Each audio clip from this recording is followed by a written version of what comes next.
Okay, so my name is Sean O'Hare, and today I'm going to be talking about Riley-Day syndrome, which is also known as familial dysautonomia.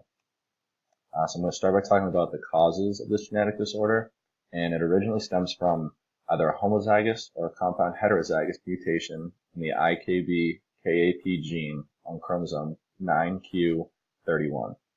This is an autosomal recessive disorder, and the mutation results in the deletion of exon 20 and produces a truncated protein. So here we can see one of the most clear examples of the founder's effect, which is defined as the loss of genetic variation that occurs when a new population is established by a very small number of individuals from a larger population.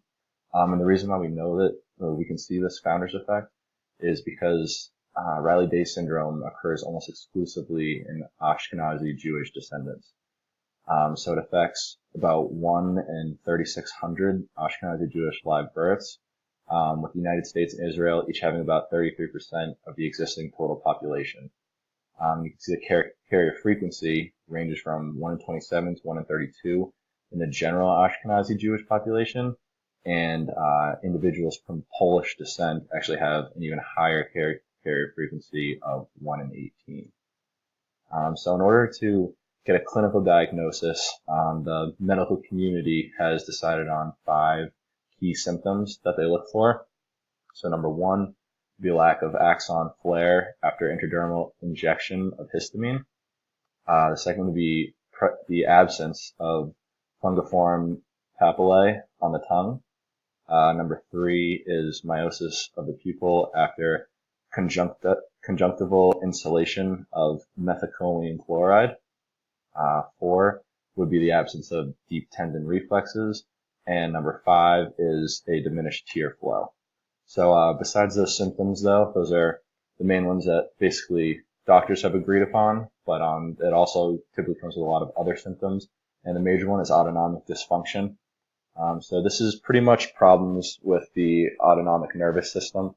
And if you didn't know, the autonomic nervous system is what connects the brain to certain parts of the body, and it basically regulates a lot of basic functions like heart rate, body temperature, breathing rate, digestion, and sensation. So some more symptoms besides autonomic dysfunction would be the inability to produce tears, episodic hypertension, which is episodic and volatile high blood pressure, hyperhidrosis, can be defined as excessive sweating. They also have cyclic vomiting, skin blotching, sensory impairment, so they have a relative indifference to heat and pain. Vasomotor instability is hot flashing or flushing. A lot of the people who do suffer from Riley-Day syndrome also have they display incoordination in neuropathic joints, which are progressive degeneration of a weight-bearing joint, and scoliosis can actually be seen in about 85% of patients just by the age of 10. And then 2 more of the really major, probably most severe symptoms that can come from this would be dysautonomic crises, which can be characterized by nausea and vomiting, agitation, abnormally rapid heart rate, hypertension, and are often triggered by emotional or physical stress. And then also going off of that, the other very severe symptom that they can go through would be decerebrate posturing.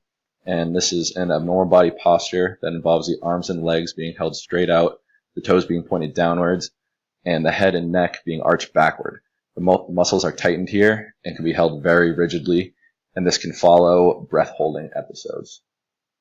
And then for most of the patients, emotional instability has been found, and they're also known to be more prone to depression, anxiety, and having phobias. However, intellect was found to be unaffected by this disease.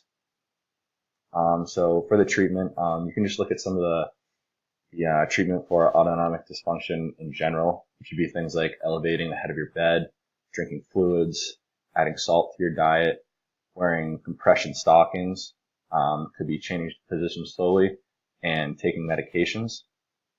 And some of these medications can do things like preventing seizures, controlling vomiting, and preventing dry eyes. And then just some more treatment in general for Riley-Day syndrome would be physical therapy, using walking aids, and sometimes feeding tools can be effective as well.